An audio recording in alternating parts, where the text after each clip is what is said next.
Hello, നമസ്കാരം. വായിരിക്കും, എന്തൊക്കെയുണ്ട്? സുഖമല്ലേ? സിനിമയെ കണ്ടിട്ട് ചൂടോടെ വന്നിരിക്കുന്ന ഇരിപ്പാണ്. ചൂടോടെ തന്നെ മനസ്സിലുള്ള കാര്യങ്ങളൊക്കെ തുറന്നു പറയാം. ARM അജയൻ്റെ രണ്ടാം മോഷണം. കിടിലൻ സിനിമ. കിടിലെന്ന് പറഞ്ഞു കഴിഞ്ഞാൽ കിടിലൻ സിനിമ. എന്നൊക്കെ ரொம்ப പിടിച്ചാച്ച്. സിനിമയുടെ ട്രെയിലർ കണ്ട സമയത്ത് തന്നെ ഞാൻ ഭയങ്കര എക്സൈറ്റഡ് ആയിരുന്നു. അത്രയും പ്രതീക്ഷ വെച്ചിട്ടാണ് ഈ ഒരു സിനിമ കാണാൻ വേണ്ടിയിട്ട് പോയത്. നിങ്ങൾക്കറിയാമല്ലോ, നമ്മൾ പല സിനിമകളും ഭയങ്കര പ്രതീക്ഷയൊക്കെ വെച്ച് പോയി കണ്ടിട്ട് ഒരു തേങ്ങയും ആ സിനിമയിൽ നിന്ന് കിട്ടാതെ സമയത്ത് നമ്മൾ ഭയങ്കര നിരാശരാവാറുണ്ട്. അപ്പോൾ അത്തരത്തിലുള്ള സാഹചര്യമൊക്കെ നമ്മൾ എക്സ്പീരിയൻസ് ചെയ്തിട്ടില്ല. സോ ഈ ഒരു സിനിമയെക്കുറിച്ച് പറയുകയാണെങ്കിൽ അത്രയും പ്രതീക്ഷ വെച്ചിട്ട് പോയി കണ്ടിട്ട് ആ ഒരു പ്രതീക്ഷ ഒരു തരത്തിലും തെറ്റിച്ചില്ല. Totally satisfied.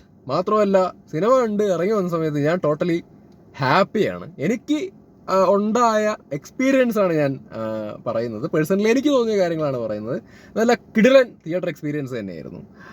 അപ്പോൾ ഇതാണ് ഈ ഒരു സിനിമയെക്കുറിച്ചിട്ട് വളരെ ചുരുക്കത്തിൽ എനിക്ക് പറയാനുള്ളത്. പിന്നെ എടുത്തു പറയാനുള്ള കാര്യങ്ങളുണ്ട്, ഞാൻ പറയാം.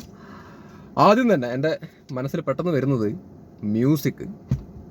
എഴുതി വെച്ചിരിക്കുക. ഞാൻ സാധാരണ എഴുതിയൊന്നും വെക്കാറില്ല, പക്ഷേ ഇത് ആരുടെയും പേര് വിട്ടുപോകരുതെന്ന് എനിക്ക് നിർബന്ധമുണ്ട്. അതുകൊണ്ടാണ് ദീപു നൈനാൻ തോമസ് മുത്തേ പൊളിച്ച്. BGM ഒക്കെ ഒരു രക്ഷയില്ല, ലെവല് സാധനങ്ങൾ. പിന്നെ പ്രത്യേകിച്ച് എനിക്ക് ഇഷ്ടപ്പെട്ട പാട്ട് എന്ന് പറയുന്ന ആദ്യത്തെ ഒരു പാട്ടുണ്ട്, പൂവേ പൂവേ താഴം പൂവേ എന്നൊക്കെ പറഞ്ഞിട്ട്. അത് പാട്ട് നല്ല ഫീലായിരുന്നു. അതേപോലെ തന്നെ വിഷ്വലി ആണെന്നുണ്ടെങ്കിൽ നല്ല രസമായിരുന്നു. ആ പെയർ നല്ല രസമായിരുന്നു ഒരുമിച്ച്. ടോവിനോയും പിന്നെ കൃതിയും തമ്മിലുള്ള കോമ്പിനേഷനൊക്കെ നല്ല രസമാണ് കണ്ടുകൊണ്ടിരിക്കാനൊക്കെ. അപ്പോൾ മ്യൂസിക് ദീപു നൈനാൻ തോമസ് കിടലായിട്ട് വന്നിട്ടുണ്ട്. BGM പരിപാടികളൊക്കെ സെറ്റായിട്ട് വന്നിട്ടുണ്ട്. അത് തിയേറ്ററിൽ നിന്ന് എക്സ്പീരിയൻസ് ചെയ്യുന്ന സമയത്ത് കിട്ടുന്ന ഒരു സാധനം ഉണ്ടല്ലോ, അത് ഹെവി ആയിരുന്നു. പിന്നെ of course Jithin Lal director, writer Sujith Nambiar. പിന്നെ മറ്റേ പാട്ടിൻ്റെ ലിറിക്സ് വന്നിട്ട് മനു മഞ്ജിത്താണ്. മനു മഞ്ജിത്ത് നല്ല ലിറിക്സാണത്, നല്ല രസമായിരുന്നു. പിന്നെ കാസ്റ്റിനെ കുറിച്ച് പറയുകയാണെന്നുണ്ടെങ്കിൽ ടോവിനോനെ കുറിച്ചിട്ട് ഞാൻ എന്താ പറയുക, ട്രെയിലർ റിയാക്ട് ചെയ്ത സമയത്ത് തന്നെ പറഞ്ഞിട്ടുണ്ടായിരുന്നു. മൂപ്പര് ഭയങ്കര ആത്മാർത്ഥതയുള്ളൊരു നടനാണ്. ആ ഒരു വാക്ക് തന്നെ ഉപയോഗിക്കണം.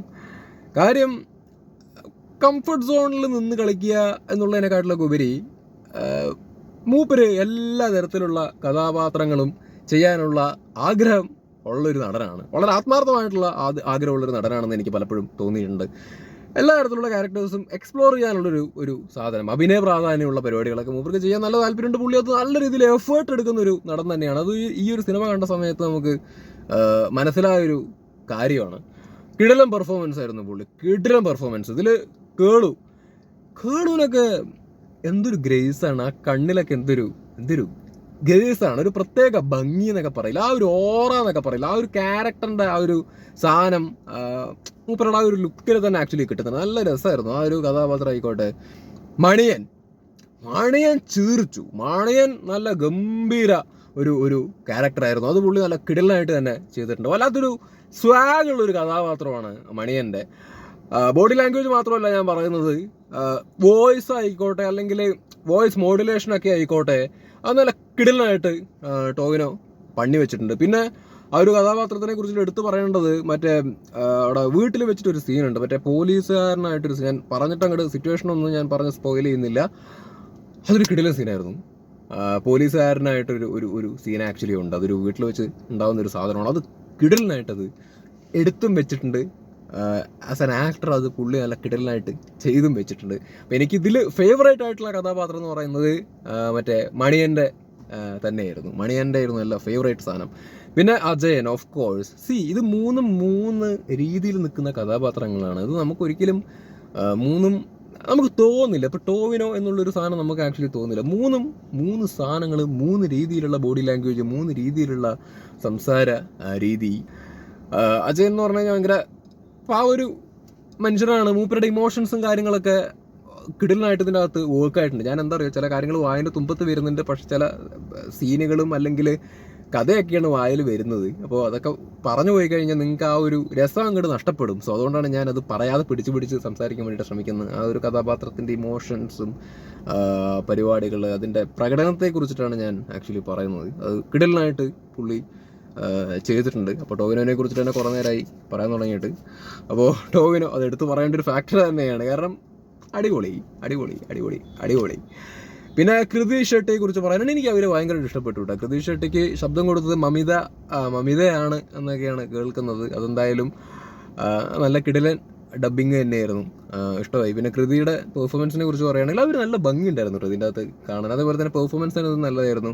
ഏറ്റവും കൂടുതൽ ഇവർ തമ്മിലുള്ള കോമ്പിനേഷൻ നല്ല രസമാണ്. പ്രത്യേകിച്ച് മറ്റേ കൃതിയുടെ വീട്ടിലേക്ക് ടോവിനോ പോകുന്നൊരു സീനുണ്ട്. ആ സീനിൽ ഇവർ തമ്മിലുള്ളൊരു കോമ്പിനേഷൻ ഉണ്ട്. അത് നല്ല രസമായിരുന്നു കാണാനൊക്കെ. നല്ല രസമാണ്, നല്ല സ്വീറ്റായിട്ടുള്ളൊരു കോമ്പിനേഷൻ. ഇവർ ഒരുമിച്ച് കാണുന്ന സമയത്ത് തന്നെ നമുക്കൊരു പോസിറ്റീവ് സാധനമൊക്കെ തോന്നും.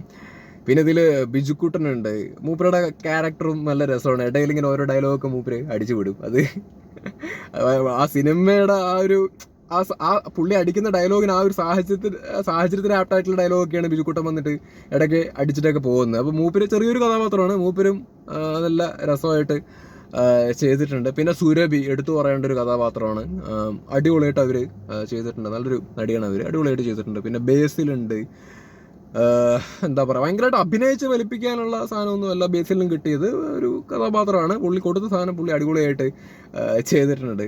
പിന്നെ രോഹിണി, ഹരീഷ് ഉത്തമനും നന്നായി ചെയ്തിട്ടുണ്ട്. ജഗദീഷ് ചേട്ടനുണ്ട്, അജു വർഗീസ് ഉണ്ട്, സുധീഷ് ഉണ്ട്. എല്ലാവരും ഓവറോൾ കാസ്റ്റിംഗ് നല്ല ഹെവി കാസ്റ്റിംഗ് ആയിരുന്നു. എല്ലാവരും കൊടുത്ത പരിപാടികളൊക്കെ അവരവരുടെ പരിപാടികളൊക്കെ നല്ല രീതിയിൽ നിറവേറ്റിയിട്ടുണ്ട്. അപ്പോൾ എൻ്റെ രീതിയിലുള്ളൊരു ഒപ്പീനിയൻ പറച്ചിൽ ഇങ്ങനെയൊക്കെയാണ്. എനിക്ക് ഭയങ്കര ഡീപ്പായിട്ടൊന്നും ഒരു സിനിമ കണ്ടിട്ട് സംസാരിക്കാനൊന്നും അറിയത്തില്ല. അറിയുന്ന പണി എടുത്താൽ മതിയല്ലോ. എനിക്കിത് ഇങ്ങനെ പടമൊക്കെ കഴിഞ്ഞ് വന്ന് ക്യാമറ ഓൺ ആക്കുന്നു, അപ്പം എന്തൊക്കെയൊക്കെയാണോ ഓർമ്മ വരുന്നത്, അപ്പം എന്തൊക്കെയൊക്കെയാണോ പറയാൻ വേണ്ടി തോന്നുന്നത്, അതങ്ങ് അടിച്ച് കാച്ചി അങ്ങ് വിടുക. ഇതാണ് എൻ്റെ ഒപ്പീനിയൻ. ഇത് കേൾക്കാനും ഇഷ്ടമുള്ള ആൾക്കാരുണ്ടാവുമെന്ന് വിശ്വസിക്കുന്നു. ഇല്ലെങ്കിലും കുഴപ്പമില്ല, പറയണമെന്ന് മാത്രം. അപ്പോൾ ഓവറോൾ എനിക്ക് ARM അജയൻ്റെ രണ്ടാം മോഷണം ഭയങ്കരമായിട്ട് ഇഷ്ടപ്പെട്ടു. നല്ല കിടിലൻ എക്സ്പീരിയൻസ്. പിന്നെ തിയേറ്ററിൻ്റെ ഒരു കാര്യം പറയണം.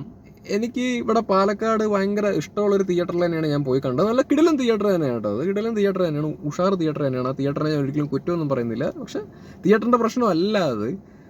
ഇത് കണ്ടുകൊണ്ടിരിക്കുന്ന സമയത്ത് ഇടയിൽ വെച്ചിട്ടൊന്ന് ചെറുതായിട്ട് സ്റ്റക്കായി, ആകെ ഡെസ്പായി പോയി. കാരണം ഇങ്ങനെ ഫസ്റ്റ് ഹാഫ് തന്നെ ഇങ്ങനെ രസമൊക്കെ പിടിച്ച് ഇങ്ങനെ എൻജോയ് ചെയ്ത് ഇങ്ങനെ വന്നുകൊണ്ടിരിക്കുന്ന സമയത്ത് ഇടയിൽ വെച്ചിട്ടൊന്ന് ചെറുതായിട്ട് സ്റ്റക്കായി. ആ പ്രോബ്ലമൊക്കെ ഇപ്പോൾ സോൾവ് ആയിട്ടുണ്ടാവും കേട്ടോ. അത് ഇനി നിങ്ങൾ കാണാനൊന്നും പോണ സമയത്ത് ആ പ്രോബ്ലം ഒന്നും ആക്ച്വലി ഉണ്ടാവില്ല. ഞാൻ പോയപ്പോഴുള്ള കാര്യമാണ് പറയുന്നത്. അതും എല്ലാവർക്കും ഒന്നും ആ പ്രശ്നമൊന്നും ഉണ്ടായിട്ടില്ല. ചില സ്ഥലത്ത് മാത്രമേ ഉണ്ടായിട്ടുള്ളൂ. അപ്പോൾ അതിങ്ങനെ സ്റ്റക്കായി കഴിഞ്ഞ് പിന്നെ കുറച്ച് സമയം എടുത്തു, ഒരു 2-3 മിനിറ്റൊക്കെ ഇങ്ങനെ സ്റ്റക്കായിട്ടൊക്കെ നിന്ന്. അത് കഴിഞ്ഞിട്ട് സംഗതി പണിവാളി എന്ന് കണ്ട സമയത്ത് കുറച്ചും കൂടി ബാക്ക് അടിച്ചിട്ട് വീണ്ടും മറ്റേ പൂവെന്ന് പറഞ്ഞ പാട്ടുണ്ടല്ലോ, ആ ഒരു പാട്ടിലേക്ക് പിന്നെയും പോയി. പിന്നെ അവിടെ നിന്ന് അങ്ങോട്ട് ക്ലിയറായി. എന്നിട്ട് പിന്നെയും കണ്ട് ആ ഒരു പോർഷൻ തൊട്ട് പിന്നെയും നമ്മൾ കാണുകയാണ് ആക്ച്വലി ചെയ്തത്. പിന്നെ സിനിമ അടിപൊളി ആയതുകൊണ്ട് തന്നെ അങ്ങനെ വീണ്ടും റിപ്പീറ്റ് അടിച്ചിട്ട സമയത്ത് മടുപ്പൊന്നും ആക്ച്വലി തോന്നിയില്ല. കുറച്ചും കൂടി നല്ല സൗണ്ടിൽ, കുറച്ചും കൂടി നല്ല ക്ലാരിറ്റിയിലൊക്കെ കാണാൻ വേണ്ടിയിട്ട് പറ്റി. അപ്പോൾ എന്തായാലും എനിക്ക് ഓവറോൾ നല്ല കിടിലൻ തിയേറ്റർ എക്സ്പീരിയൻസ് തന്നെയായിരുന്നു. ഞാൻ ഭയങ്കരമായിട്ട് എൻജോയ് ചെയ്തു, ഈ ഒരു സിനിമ കണ്ടു. അപ്പോൾ ഇത്രക്കൊക്കെ പറയാനുള്ളൂ. ഞാൻ വീണ്ടും പറയണു, ഇപ്പം ഞാൻ പറഞ്ഞ പ്രശ്നമൊക്കെ ഓൾറെഡി സോൾവ് ആയി. ഇനി ആ പ്രശ്നങ്ങളൊന്നും ആക്ച്വലി ഇല്ല. ഇനി കാണാൻ വേണ്ടി പോകുന്ന ആൾക്കാർക്കൊക്കെ എന്തായാലും സുഖമായിട്ട് പോയിരുന്ന് കാണാവുന്നതാണ്. അപ്പോൾ മിസ്സാക്കാതിരിക്കാൻ വേണ്ടി ശ്രമിക്കുക, തിയേറ്ററിൽ നിന്ന് മിസ്സാക്കാതിരിക്കാൻ വേണ്ടിയിട്ട് ശ്രമിക്കുക. 3Dയോ 2Dയോ ഒക്കെ അവൈലബിൾ ആണ്, പോയി കാണുക. ഞാൻ 3D ആണ് കണ്ടത്. 2D കണ്ട ആൾക്കാരും നല്ല അഭിപ്രായങ്ങൾ പറയുന്നുണ്ട്. ഞാൻ 3D ആണ് കണ്ടത്. എനിക്കും പേഴ്സണലി നല്ല രീതിയിലാണ് ആക്ച്വലി തോന്നിയത്. അപ്പോൾ ഒരുപാടൊന്നും വലിച്ചു നീട്ടുന്നില്ല. അപ്പോൾ ഇതാണ് ARM അജയൻ്റെ രണ്ടാം മോഷണം. ഞാൻ ചില സിനിമകളൊക്കെ കാണുന്ന സമയത്ത് ആത്മാർത്ഥമായിട്ട് ആഗ്രഹിക്കുകയും ഇത് ഹിറ്റാവണം, ഒരുപാട് ആളുകളിലേക്ക് എത്തണം, ആളുകൾ ഇത് തിയേറ്ററിൽ നിന്ന് തന്നെ കാണണം, ഇത് റൺ ചെയ്യേണ്ട പടമാണെന്ന് ഞാൻ ചില സിനിമകളെ കുറിച്ചിട്ട് ആഗ്രഹിക്കാറുണ്ട്. അപ്പോൾ അങ്ങനെ ഒരുപാട് സിനിമകളുണ്ട്. അപ്പോൾ ആ ലിസ്റ്റിൽപ്പെട്ട ഒരു സിനിമ തന്നെയാണ് ARM. ഇത് ഹിറ്റാവേണ്ട ഒരു സിനിമയാണ്. കാര്യം ഫസ്റ്റ് ഇത് നല്ലൊരു സിനിമയാണ്, വളരെ നല്ല രീതിയിൽ തന്നെ എടുത്തു വെച്ചിട്ടുണ്ട്. കാസ്റ്റിംഗ് ആയിക്കോട്ടെ, വിഷ്വലി ആയിക്കോട്ടെ, എല്ലാ രീതിയിലും ഇത് BGM, മ്യൂസിക്, എവറിത്തിങ് എല്ലാം കൊണ്ടും പക്കയായിട്ട് വന്നൊരു സിനിമയാണ്. പിന്നെ നല്ല രീതിയിൽ എല്ലാവരും എഫേർട്ട് ഇട്ടിട്ടുണ്ട്, നല്ല രീതി. അത് നിങ്ങൾക്ക് സിനിമ കാണുന്ന സമയത്ത് മനസ്സിലാക്കാൻ വേണ്ടി പറ്റും. എല്ലാവരും നല്ല എഫേർട്ട് ഇട്ടിട്ട് പുറകിൽ പ്രവർത്തിച്ച ആൾക്കാരും അതേപോലെ അഭിനയിച്ച ആൾക്കാരൊക്കെ അത്യാവശ്യം നല്ല എഫേർട്ട് ഇട്ടിട്ട് എടുത്തൊരു സിനിമയാണ്. സോ ആ ഒരു എഫേർട്ടിന് എന്തായാലും റിസൾട്ട് ഉണ്ടാവട്ടെ. ഇപ്പോൾ ടോവിനോ ഒക്കെ ആണെങ്കിലും കളരിയും പരിപാടിയൊക്കെ പഠിച്ച് കളരിയല്ലേ അത്, കളരിയും പരിപാടിയൊക്കെ പഠിച്ച്, അറിയാത്ത പരിപാടിയാണ്, പഠിച്ചിട്ടൊക്കെ ഇതിൻ്റെ അകത്ത് ചെയ്തിരിക്കുകയാണ്. അപ്പോൾ അത് കാണുന്ന സമയത്ത് തന്നെ ആ ഒരു പെർഫെക്ഷൻ നമുക്ക് എന്ത് ആൾക്കാരൊക്കെ ഇടയിൽ കൂടെ കയറി വന്നിട്ട് അത് നല്ല പെർഫെക്റ്റ് ആയിട്ട് തന്നെ ആക്ഷൻ സീക്വൻസുകളൊക്കെ ആക്ച്വലി വന്നിട്ടുണ്ട്. അപ്പോൾ ആ ഒരു ഹാർഡ് വർക്കിനും ഒരു പ്രത്യേക കയ്യടി ടോവിനോ അർഹിക്കുന്നുണ്ട്. അപ്പോൾ ഇതാണ് ഞാൻ ആത്മാർത്ഥതയുള്ള നടൻ എന്ന് പറയാൻ കാരണം അതാണ്. എടുക്കുന്ന കഥാപാത്രങ്ങൾ വെറുതെ ഇങ്ങനെ കംഫർട്ട് സോണിൽ നിന്ന് കളിച്ചു പോകുക എന്നുള്ളതിനെക്കാട്ടിലൊക്കെ ഉപരി ഇപ്പം അതിൽ പണിയെടുക്കാൻ റെഡിയാവുക എന്ന് പറയുന്നൊരു പരിപാടി ഉണ്ടല്ലോ, അത്രയും ഡെപ്തിലേക്ക് ഇറങ്ങിയിട്ട് അങ്ങ് പണിയെടുക്കുക, അത് പുള്ളി ചെയ്തിട്ടുണ്ട്. അപ്പോൾ ദാറ്റ്സ് ഇറ്റ്, ടോവിനോ തോമസ്. അപ്പോൾ എഗെയിൻ നമ്മുടെ മ്യൂസിക്കിൻ്റെ ആളെ എനിക്ക് പറഞ്ഞിട്ട് മതിയാവണില്ല, ദിബു നൈനാൻ തോമസ്.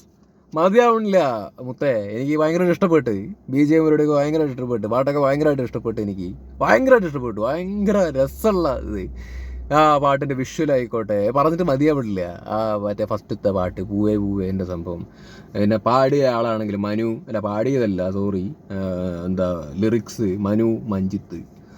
അപ്പോൾ ഇത്രയേ പറയാനുള്ളൂ. Tata, bye bye, see U.